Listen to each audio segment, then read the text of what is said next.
Atenção, família. O Centrão agiu na calada da noite. É isso mesmo, na madrugada. Informações acabam de surgir, dão conta que o Togado foi traído. Para quem não sabe aí, né? O berço do Togado é o Centrão. Se você voltar no tempo, lá em 2016, 2017, você vai ver uma ligação muito grande do Geraldo Alckmin ligado com o Moraes. E lá atrás, quem indicou ele foi também, né, o Centrão, que indicou ele aí na figura do Michel Temer. Para quem não sabe, o Michel Temer sempre foi do Centrão aí. Aquele teatro das tesouras, né? É uma vez é você, uma vez é eu. Direita, esquerda, tudo farinha do mesmo saco. Só quando Jair Bolsonaro chegou ao poder que acabou e despertou o olhar em todo mundo o que de fato é política. Despertou o olhar de não mais querer saber quem são os 11 jogadores da seleção brasileira, mas sim quem são os 11 ministros do Supremo. E o povo brasileiro não desistiu. E agora também, vamos falar, o Papa Leão XIV juntamente com Donald Trump. Existem muitas especulações do lado oculto do Papa, mas tem aí algo que eu vou mostrar para você aqui, uma reunião entre o Papa e o Donald Trump. Para quem não sabe, o Papa, né, apareceu aí do nada esse Papa, quem indicou foram ali os cardeais que juntaram, mas Donald Trump já sabia de tudo e esse Papa vai traçar o destino da vida do Togado, do Brasil e há quem diga até de toda a humanidade. Tem muita teoria aí, muita coisa oculta por trás disso aí, e é sobre isso que nós iremos falar aqui agora. Nós vamos falar do Centrão e do Papa e do Trump, beleza? Fica até o final e dessa traição aí. E Bolsonaro muito feliz com o resultado aí que eu vou trazer para vocês agora. Deixa o like, comenta, compartilha, curte e se inscreva aí no canal. Não esqueça, pessoal, é de graça. Você vai se inscrever aí agora para nos ajudar. Se inscreva para não me perder aqui e escuta com atenção. Escute, aguce seus ouvidos e escute com atenção. Primeiro vamos falar dessa questão do Papa aí e na sequência a gente vai trazer informações aqui sobre o Centrão, sobre a traição, a isca que o Moraes mordeu aí. Primeiro vamos entender aqui o que o Papa tem a ver com isso, o que o Donald Trump, que reunião misteriosa é essa. Vamos aqui então. Gostaria muito que você aguçasse os seus ouvidos aí e ouvisse com bastante atenção esse áudio aqui sobre o Papa Leão e o Donald Trump. Vamos ouvir aí. Mas algo silencioso e muito maior do que... Fala se o áudio tá bom aí, pessoal. Opa, vou colocar aqui, só um minuto. Vamos lá. As suas redes... Opa, só um minuto. Com foco direto em países como... Opa. Mas algo silencioso e muito maior do que parece está prestes a acontecer. Fontes confiáveis apontam que o atual presidente dos Estados Unidos já teria firmado uma aliança informal com ninguém menos que o Papa Leão XIV. E o alvo dessa união inesperada pode ser justamente o avanço ideológico que domina o cenário global, com foco direto em países como o Brasil. A informação que vazou nos bastidores do Vaticano e chegou a Washington é que o Papa teria feito uma ligação pessoal para Trump, declarando apoio total a uma missão moral que promete estremecer as bases do progressismo mundial. Segundo pessoas ligadas aos dois líderes, essa união estaria prestes a consolidar um eixo da restauração, reunindo a força política dos Estados Unidos com a autoridade espiritual do Vaticano. Mas o que mais impressiona é o real motivo por trás dessa aproximação. Não se trata de fé, tampouco de diplomacia tradicional. O plano é frear de vez a imposição de ideologias que, segundo essas fontes, estão corroendo os valores das famílias, da educação e da liberdade de pensamento, especialmente na América Latina. A primeira grande frente de ataque, as escolas. Trump já declarou inúmeras vezes que quer eliminar o que chama de doutrinação disfarçada de educação, proibindo que crianças sejam expostas a pautas consideradas impróprias ou distorcidas, como a ideologia de gênero, aplicada em fases iniciais do ensino.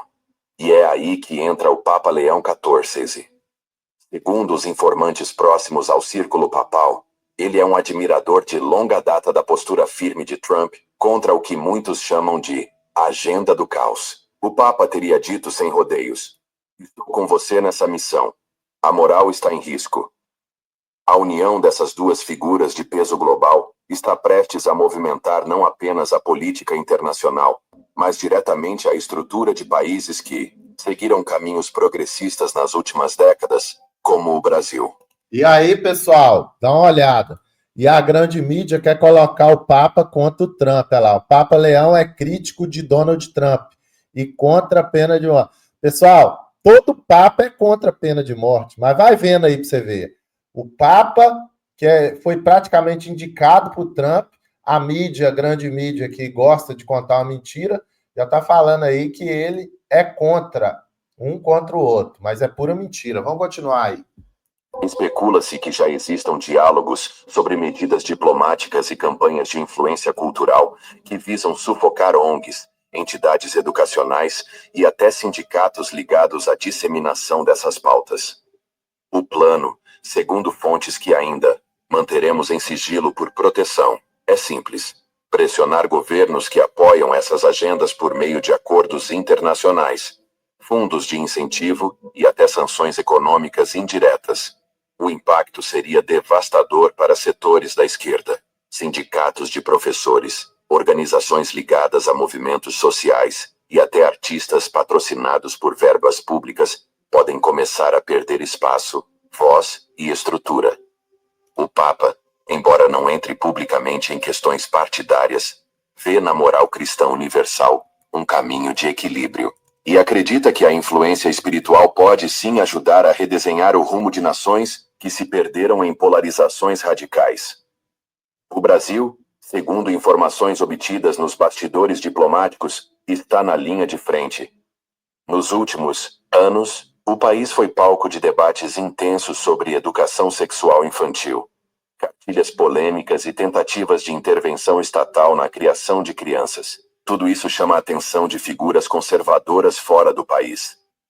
A aliança entre Trump e o Papa pode mirar diretamente essas práticas, apresentando um novo modelo internacional de ensino, livre de imposições ideológicas e centrado em valores de família, fé e cidadania. O curioso é que isso já começa a refletir em algumas articulações internas no Congresso americano. Parlamentares próximos ao presidente estariam elaborando resoluções para pressionar países aliados, inclusive o Brasil, a revisar suas políticas educacionais em troca de acordos comerciais e apoio internacional. É um movimento silencioso, porém orquestrado. A ideia é transformar o atual ciclo político em uma guerra de valores, onde a cultura e a moralidade sejam armas de influência global. E o Papa não apenas apoia, ele quer liderar espiritualmente essa virada histórica. Relatos vindos de Roma apontam que ele já teria orientado bispos e cardeais de países estratégicos como Brasil, Argentina e México a iniciarem discretamente uma campanha de purificação cultural, com missas, encontros e posicionamentos que valorizem a moral familiar. Tudo isso alinhado à diplomacia americana. Agora, resta saber como o governo brasileiro irá reagir. Se confirmar essa pressão externa, vinda dos dois maiores símbolos de autoridade política e espiritual do planeta, a esquerda pode enfrentar uma das maiores resistências de sua história recente. E talvez nem tenha percebido ainda que essa ofensiva já começou nos bastidores. Fontes de alto escalão que acompanham as tratativas entre Washington e o Vaticano confirmaram que a próxima fase dessa aliança será ainda mais ousada: criar uma frente mundial de combate às pautas consideradas destrutivas à estrutura da família tradicional. Na prática, isso significaria influenciar diretamente países membros da ONU, pressionar a Unesco e intervir em diretrizes internacionais sobre educação e cultura. E o que parecia teoria da conspiração, agora toma forma com nomes, cargos e reuniões discretas mais reais. O Papa Leão XIV, em particular, tem demonstrado entusiasmo em resgatar o papel da Igreja como guia moral das nações. Ele enxerga na figura de Trump um líder corajoso, disposto a desafiar o sistema. E para o Papa, é disso que o mundo precisa. De alguém que, mesmo criticado, defenda sem medo os valores da fé. Um detalhe curioso revelado por uma fonte interna do Vaticano é que, na ligação feita ao presidente americano, o Papa teria usado a expressão: "Estamos em guerra, mas é uma guerra pela alma das nações". No campo prático, medidas já estão sendo discutidas para influenciar diretamente o comportamento das massas. A primeira delas seria a criação de campanhas publicitárias internacionais, com vídeos e conteúdos que promovam a ideia de retorno aos valores cristãos. Essa propaganda seria distribuída por meio de redes sociais, rádios comunitárias, canais de streaming e até plataformas de games. O público-alvo: jovens entre 12 e 25 anos, justamente os mais expostos às pautas progressistas, e, ao mesmo tempo, os mais influenciáveis. Há também a proposta de criar um fundo internacional de apoio a escolas e comunidades que queiram se desvincular de modelos ideológicos atuais. O fundo seria financiado por empresários conservadores americanos e europeus, com apoio institucional do Vaticano. E não se trata apenas de teoria. Já existem conversas com líderes locais de países como Brasil, Peru e Colômbia, interessados em receber esse suporte alternativo para suas redes educacionais. Tudo isso pode parecer distante para quem vive a rotina do dia a dia, mas a verdade é que essa movimentação já está em curso. A nova aliança entre o Papa e o presidente dos Estados Unidos promete balançar estruturas políticas, culturais e religiosas de forma nunca antes vista. E o Brasil, com seu histórico de instabilidade política, será um dos palcos centrais dessa disputa silenciosa.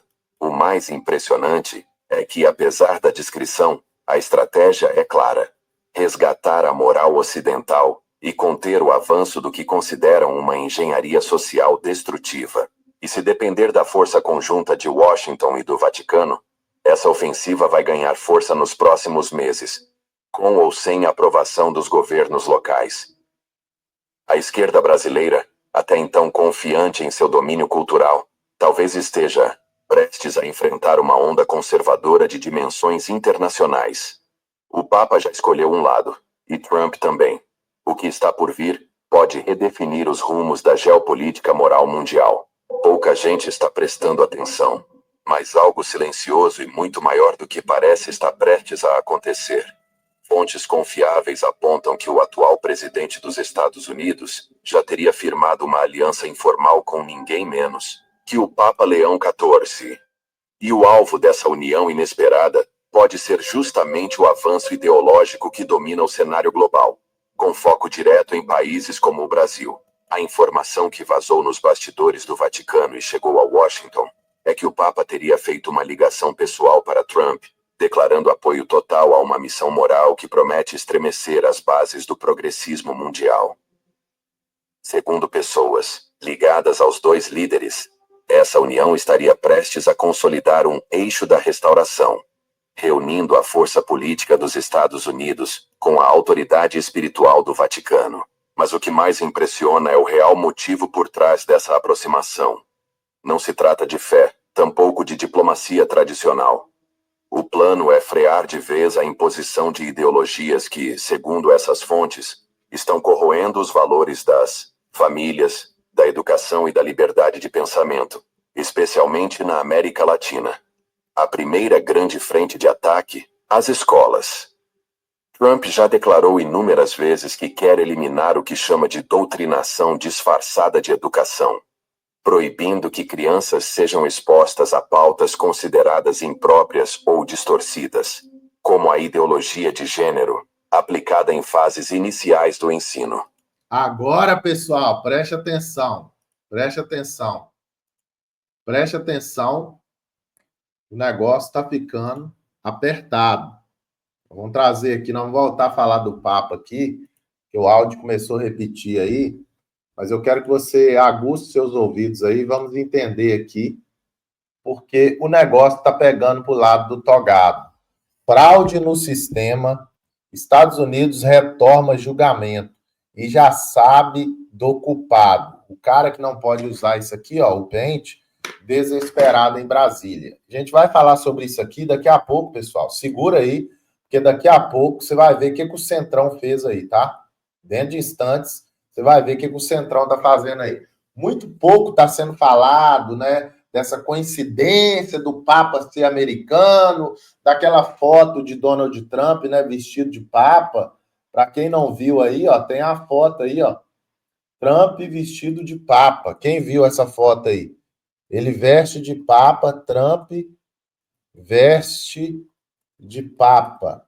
Não é veste, né? A inteligência artificial aí que fez o Trump aparecer de Papa aí. Foi ele mesmo que publicou essa imagem, né? Tá aqui, ó, a imagem dele aí, vestido de Papa, deu o que falar, né? Essa imagem aí viralizou, né? O Trump com as vestes papais, isso deu muito o que falar, tá aí, ó. Mas a gente vai voltar a falar disso aqui. Vamos lá, vamos ouvir aqui, ó, daqui a pouco sobre o Central, mas vamos ouvir aqui sobre a fraude do sistema e o julgamento que foi retomado aí. E também Bolsonaro está feliz com o resultado. A gente vai mostrar aqui. Vamos ouvir. E aí, meu amigo, minha amiga, o cerco está se fechando contra o ditador que sabia. Você lembra do caso Felipe Martins, pessoal? Todo mundo aí lembra do caso Felipe Martins, né? Que está prestes a pegar o cara que fez a maracutaia aí para prender o Felipe Martins por conta daquele negócio que entrou, não entrou nos Estados Unidos, né? Então vamos lá, vamos ouvir. Escuta aqui, daqui a pouco a gente vai falar do Centrão aí. O Centrão agiu na madrugada. O togado foi traído. Vamos ouvir aí. E aí, meu amigo, minha amiga, o cerco está se fechando contra o ditador que sabia, juntamente com o PGR e a PF, que Felipe Martins não havia saído do Brasil. Só sei que os maiores culpados por uma das maiores injustiças já vistas na história recente do Brasil estão perto de receberem a devida punição. Olha só essa bomba que caiu no colo do Xandão. A Justiça dos Estados Unidos autorizou o prosseguimento de uma ação movida por Felipe Martins, ex-assessor do ex-presidente, contra órgãos do governo americano por fraude em seus registros de imigração. Você não vai acreditar no que aconteceu com esse brasileiro que ficou 6 meses atrás das grades por causa de uma suposta viagem que nunca existiu. É o tipo de coisa que a gente pensa que só acontece em filme, mas está acontecendo agora, na vida real. E você está sabendo em primeira mão aqui no canal. Antes de continuar essa bomba, não esquece de deixar aquele like absurdo, se inscrever no canal e ativar o sininho para receber todas as nossas atualizações. Seu apoio é fundamental para a gente continuar trazendo essas bombas que ninguém mais tem coragem de mostrar. E comenta aqui embaixo o que você acha dessa situação absurda.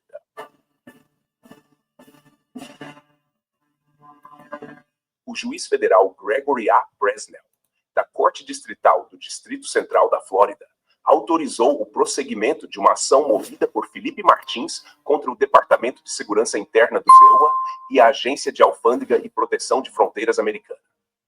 E sabe por que essa ação foi aberta? Porque existe um registro falsificado da entrada de Martins nos Estados Unidos no final de 2022, supostamente no mesmo período em que o ex-presidente viajou para lá. E o mais assustador, esse registro fantasma foi usado pelo togado tirano como argumento para decretar a prisão preventiva de Martins por 6 meses, mesmo com provas de que ele nunca deixou o Brasil. Isso mesmo que você ouviu. Um cidadão brasileiro ficou meio ano atrás das grades, com base em um documento que pode ter sido fraudado.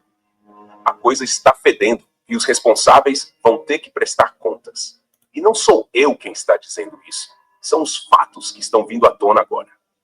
O que a gente está vendo aqui é algo digno dos piores regimes autoritários da história mundial. Um homem foi arrancado do apartamento da namorada em Ponta Grossa, no Paraná, e jogado numa cela por causa de um registro que alguém criou do nada. Essa maracutaia tem nome. É perseguição política descarada. E agora vem a pergunta que não quer calar. Quem poderia ter interesse em falsificar esse registro? Quem ganharia com a prisão do ex-assessor? E por que o sistema judiciário brasileiro aceitou um documento com erros tão gritantes sem fazer uma verificação básica? Por quê? Presta atenção nessa bomba. O tal documento que indicaria a entrada de Martins no Zenuá tinha erros grosseiros. O nome estava escrito errado. Felipe, em vez de Felipe. A classe do visto estava diferente da que o ex-assessor normalmente usava. E o mais sórdido, o número do passaporte listado era de um documento que Martins havia perdido em fevereiro de 2021, quase 2 anos antes. Ou seja, estamos falando de uma fraude tão mal feita que chega a ser vergonhosa. Mas mesmo assim, foi suficiente para que o togado tirano mandasse prender o ex-assessor.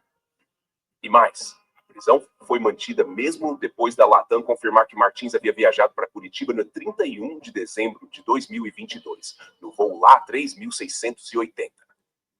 A operadora TIM ainda confirmou que o celular dele estava ativo em Brasília e depois em Maringá, no Paraná, entre o final de dezembro e o início de janeiro. Todas essas provas foram ignoradas por meses. E o brasileiro Felipe Martins ficou trancafiado no Complexo Médico Penal de Pinhais, no Paraná, por 6 longos meses, por causa de um documento fraudado. E agora, a justiça americana está autorizando a abertura da fase de discovery, que vai permitir a produção de provas, coleta de documentos e troca de informações entre as partes. O juiz Gregory Presnell também fixou prazo para que os advogados apresentem dispositive motions, que podem antecipar o encerramento da ação antes mesmo do julgamento completo. Ou seja, a casa está caindo para os responsáveis por essa fraude monumental. E o pior, essa falsificação não aconteceu num sistema qualquer, mas no sistema da Alfândega e Proteção de Fronteiras dos Estados Unidos da América. Estamos falando de uma das agências de segurança mais respeitadas do mundo, sendo possivelmente manipulada para perseguir um cidadão brasileiro. Isso me lembra casos semelhantes de perseguição política em países como a Venezuela de Maduro e a Rússia de Putin, onde registros são falsificados para justificar a prisão de opositores. Mas nunca imaginei que veríamos algo assim envolvendo as instituições brasileiras e americanas. E tem mais. De acordo com o artigo 5º da Constituição Federal do Brasil de 1988, ninguém será privado da liberdade ou de seus bens sem o devido processo legal. Onde estava o devido processo legal quando Martins foi preso com base em um documento falsificado? E mais, o inciso L511 do mesmo artigo ainda diz que o Estado indenizará o condenado por erro judiciário. Será que veremos alguma indenização pelos 6 meses de liberdade que foram roubados desse cidadão brasileiro? Fontes internas do governo americano afirmam que essa investigação pode abrir uma verdadeira caixa de Pandora, revelando outros casos de manipulação de registros de imigração para fins políticos. E se existe um caso desses, provavelmente existem outros. A expectativa é que essa investigação possa se expandir e revelar um esquema muito maior de perseguição internacional. Especialistas em relações internacionais que consultei afirmam que esse tipo de falsificação de registros imigratórios é considerado um crime federal gravíssimo nos Estados Unidos, podendo resultar em penas de até 20 anos de prisão para os responsáveis. E se ficar comprovado que houve colaboração entre agentes americanos e brasileiros nessa fraude, isso poderia até mesmo gerar uma crise diplomática entre os dois países. E a informação que eu tenho é que essa não é a primeira vez que registros americanos são questionados em casos envolvendo brasileiros. Em 2023, um empresário de São Paulo conseguiu provar na justiça americana que seus registros de entrada no país haviam sido adulterados, resultando em uma indenização milionária por danos morais e materiais. O mais nojento nisso tudo é pensar que uma pessoa ficou 6 meses na cadeia por causa de um documento falso, enquanto os verdadeiros criminosos continuam soltos, possivelmente ocupando cargos de poder e manipulando o sistema judiciário ao seu bel prazer. Pode anotar. Essa investigação vai fazer com que as autoridades mergulhem dentro do caso e descubram quem são os verdadeiros criminosos por trás dessa farsa. E quando isso acontecer, a gente vai ver muita gente importante caindo, muita gente que hoje se acha intocável. E olha só um detalhe macabro. Felipe Martins foi preso no âmbito da operação chamada Tempus Veritatis, que em latim significa tempo da verdade. Irônico, não? porque parece que agora finalmente está chegando o verdadeiro tempo da verdade para quem arquitetou essa perseguição política. Mas afinal, quem se beneficiaria com a prisão de Felipe Martins? Quem teria interesse em mantê-lo longe do cenário político? Que segredos ele poderia revelar que incomodariam tanto certas figuras poderosas? São perguntas que precisam ser respondidas. Parece que a justiça americana está disposta a encontrar essas respostas. De acordo com dados do próprio Departamento de Segurança Interna do ZEUA, menos de 0,1% dos registros de entrada no país apresentam erros, e a maioria desses erros são corrigidos em questão de dias. Então, como explicar um erro tão grosseiro que se manteve nos registros por tanto tempo e foi usado como base para uma prisão preventiva? Na Argentina, um caso semelhante ocorreu em 2022, quando um ex-assessor do governo anterior foi acusado de fugir do país, com base em registros de imigração que depois se provaram falsos. A investigação levou à prisão de 3 agentes de imigração por fraude documental e abuso de autoridade. Será que veremos algo semelhante acontecer aqui? E agora, a batata está assando para muita gente poderosa. Porque essa investigação não vai se limitar apenas a descobrir quem adulterou os registros, mas também quem usou esses registros sabendo que eram falsos. E aí, meu amigo, minha amiga, é quando a gente vai ver o castelo de cartas desmoronando. É importante ressaltar que esse caso pode estabelecer um precedente perigosíssimo para todos os brasileiros. Se um registro falso de imigração foi usado para prender um ex-assessor presidencial, o que impede que o mesmo aconteça com qualquer um de nós? Hoje foi com Felipe Martins, amanhã pode ser com qualquer cidadão que se torne inconveniente para os poderosos. Fique ligado. Esse é apenas o começo de uma série de revelações bombásticas que vamos trazer para vocês nos próximos dias. Temos fontes exclusivas dentro do sistema judiciário americano que estão nos passando informações quentíssimas sobre esse caso. E agora, vamos à conclusão dessa bomba que acabou de explodir no cenário político internacional. O que estamos vendo aqui é possivelmente um dos maiores casos de fraude judiciária internacional da história recente. Um cidadão brasileiro foi mantido atrás das grades por 6 meses, com base em um documento falsificado. E agora a justiça americana está determinada a descobrir quem são os responsáveis por essa farsa monumental. E pode anotar, quando os culpados forem identificados, não vai ter escapatória. Vão pagar caro por terem usado o sistema judiciário como instrumento de perseguição política. O império da impunidade está ruindo e os responsáveis por essa fraude vão enfrentar não só a justiça americana, mas também o julgamento da história. E você, o que acha dessa situação? Será que veremos os responsáveis sendo punidos? Ou essa investigação vai acabar sendo engavetada como tantas outras? Deixa seu comentário aqui embaixo e vamos debater esse caso absurdo.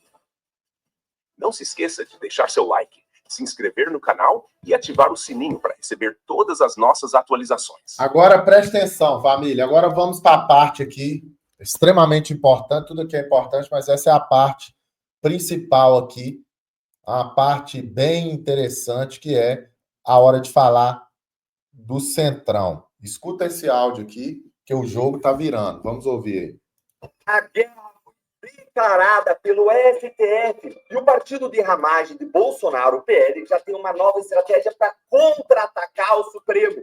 E eles contam nessa nova investida com um novo aliado poderoso que entrou na briga contra os ministros. De fato, a temperatura subiu entre STF e Câmara. Os parlamentares com muita voz cheguem e digam com todas as letras: o Supremo Tribunal Federal é um poder fora da lei, é um poder golpista no Brasil. Eles estão arrasando a ordem legal do Brasil. E o Brasil tem que se levantar contra isso. E o poder está no Congresso. Preste atenção, pessoal, preste atenção. STF tem um novo inimigo que opera nas sombras. É isso mesmo. Que o Supremo iria interferir na decisão da Câmara era esperado. O que algumas pessoas não entenderam é que 315 deputados não votam sem aval dos caciques de seus respectivos partidos. Então a guerra hoje não é mais sobre a Câmara, não é mais sobre a Câmara e o STF, mas entre Centrão e STF. O que isso muda? Muito. O Centrão está no Senado, Câmara e Executivo. e em todas as indicações de instituições da República. As pessoas esperam gritos, urros e lacrações. Gente como Kassab, Valdemar e Ciro Nogueira levam a guerra para as sombras, onde são especialistas. A guerra foi declarada pelo STF e o partido de ramagem de Bolsonaro, o PL, já tem uma nova estratégia para contra-atacar o Supremo. E eles contam nessa nova investida com um novo aliado poderoso que entrou na briga contra os ministros. Vem comigo descobrir quem que é. Enquanto a minha e a sua vida acontecem, e a gente assistia ali uma batalha no campo de futebol, uma outra batalha com times e atores muito mais fortes, mais poderosos, acontece em Brasília. De fato, a temperatura subiu entre STF e Câmara. E nesse vídeo eu vou te mostrar duas coisas. Qual é a nova estratégia do PL para contra-atacar o Supremo depois que os ministros pisaram na cabeça da Câmara e por que essa nova estratégia pode funcionar? Porque o STF acabou comprando uma briga enorme com quem realmente manda no Brasil e eu já vou te mostrar quem que é. Fica aqui comigo. Bora entender então qual que foi essa estratégia do PL contra o STF. Olha o que saiu aqui na coluna da Bela Megali no jornal O Globo. Olha aí. A estratégia do PL para que a suspensão de ação contra Bolsonaro e ramagem seja analisada pelo plenário do STF. Eu destaquei aqui uns pequenos trechos para vocês. O partido do Bolsonaro quer que Mota recorra da decisão da primeira turma do STF, que formou maioria para rever a medida adotada pela Câmara, a qual suspendeu a ação contra ramagem, o ex-presidente e aliados. O PL defende que o presidente da Casa apresente um pedido para que o caso seja analisado pelo plenário, formado pelos 11 ministros do tribunal, em uma sessão transmitida pela TV Justiça. Ou seja, o PL ele quer que o Mota faça algo que ele não demonstrou ter estômago para fazer até hoje, até agora. Levantar a cabeça e enfrentar o Supremo em defesa da Câmara dos Deputados. A estratégia de ter o próprio Mota como presidente da Câmara recorrendo ao STF para que o plenário, com 11 ministros, analise a suspensão do processo contra Bolsonaro, é uma estratégia muito boa, porque ela joga o ônus da decisão para todo o Supremo, ou seja, força todos os 11 ministros a suportarem o peso de terem que dizer publicamente que eles vão violar uma decisão soberana da Câmara dos Deputados, que foi decidida por 315 parlamentares, uma maioria muito expressiva.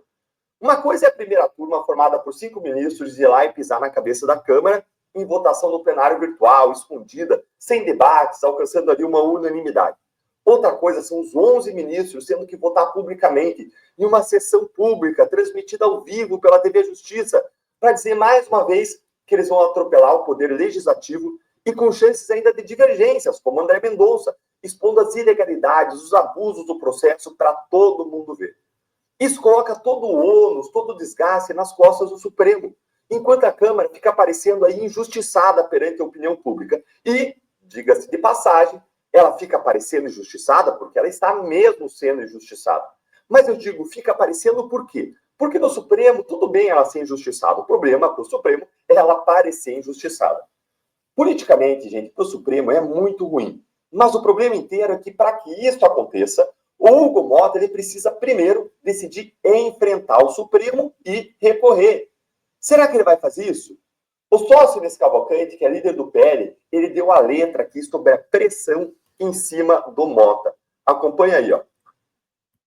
Quem está sendo desmoralizado com a decisão da primeira turma é o presidente Hugo Mota e os 315 deputados que votaram para suspender o processo. Eu espero que Mota apresente um recurso para pautar no plenário e em sessão pública transmitida pela TV a análise do tema. Ele tem que fazer isso porque nós vemos a decisão da primeira turma como um desrespeito à Câmara. E é aqui que a gente chega ao meu segundo ponto sobre o novo e poderoso aliado de Bolsonaro contra o STF. Gente, é possível que o Mota ele seja obrigado a enfrentar o Supremo sim, porque quem ficou irritado, quem ficou desmoralizado agora foi o Centrão. É a turma que realmente manda no Brasil há décadas. Dá uma olhadinha aí, ó. Líderes do Centrão prevêem acirramento de crise com o STF após decisão que manteve ação contra a ramagem. Isso aqui, trechinhos bem pequenos aqui, ó. A aposta entre líderes ouvidos pelo Globo é de acirramento das pressões sobre o presidente da Casa, Hugo Mota, republicanos, por uma resposta ao Supremo Tribunal Federal. No entender dos líderes partidários, o STF atropelou a decisão feita horas antes pela Câmara, em votação expressiva. Foram 315 votos a favor e 143 apenas contrários. Dessa forma, as pressões seriam para que Mota responda à altura e não receba a pecha de permitir que o Supremo avance sobre as prerrogativas parlamentares. Gente, isso aqui é muito significativo. Tudo bem que o Centrão, enrolado com as emendas parlamentares e os seus esquemas de corrupção até o pescoço, ele tem muita gente com o rabo preso no Supremo, enrolado ali em investigações na corte. Mas o Centrão é um bloco muito grande, com muito poder, e com muitos desses deputados com trânsito, inclusive proximidade dos próprios ministros do STF. Para o STF, uma briga com o Centrão não é boa, porque esse bloco ele pode pressionar Mota com sucesso a comprar uma briga contra o STF, que nem Mota nem o Supremo querem. O Mota tem ali engavetadas várias coisas relevantes. PEC das decisões monocráticas do Supremo, que foi aprovada no Senado, tem aquela CPI de abuso de autoridade que conseguiu assinaturas suficientes, tem uma série de projetos ali que podem impactar o Supremo que estão engavetados, e ele pode tirar da gaveta. Resta saber agora se isso aqui é uma bravata do Centrão, ou se eles realmente foram feridos no seu ego, na sua vaidade, ou se eles se deram conta realmente que não dá para deixar o Supremo mandar no Brasil e atropelar a Câmara desse jeito.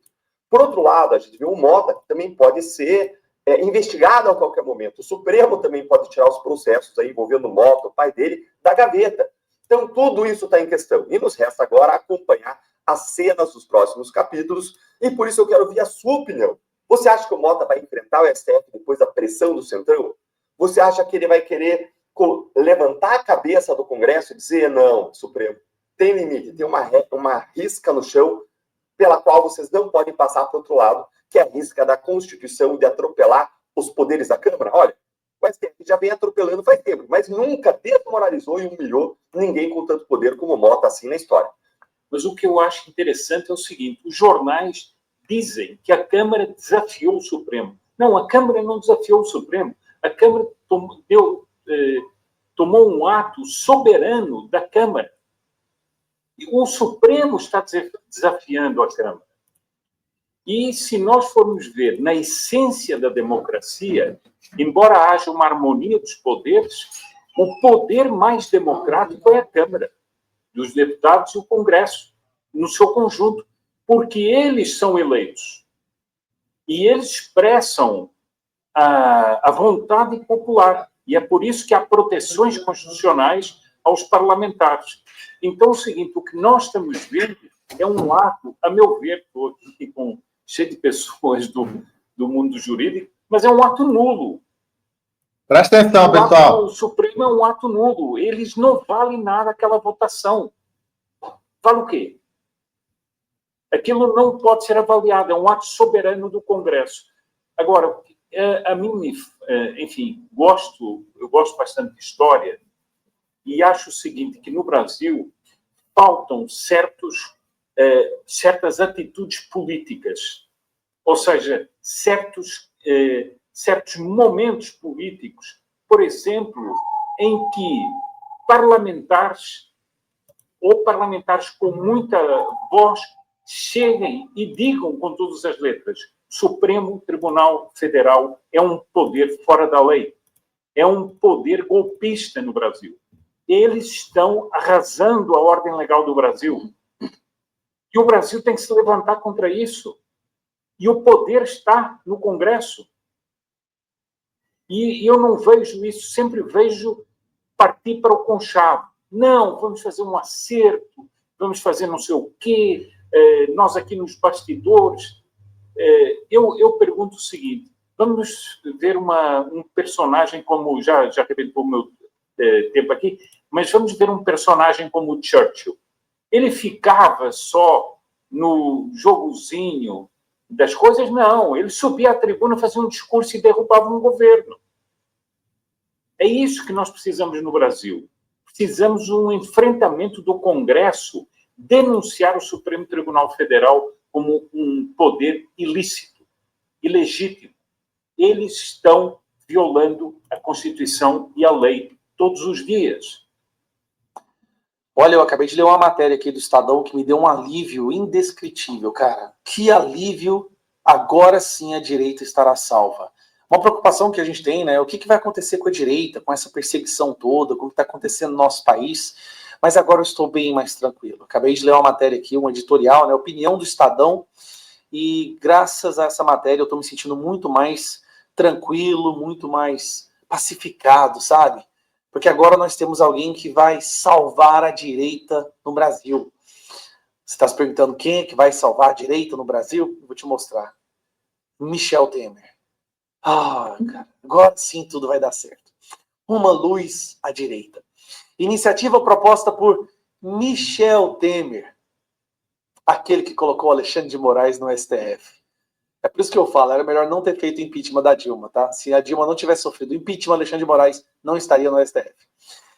Abre o caminho para redefinir a direita brasileira num cenário sem seu maior líder, Jair Bolsonaro, e sim o radicalismo que marca o bolsonarismo. Ai, obrigado, Michel Temer, obrigado. Vamos ler a matéria, gente, pra vocês poderem ficar mais tranquilos agora. Olha só.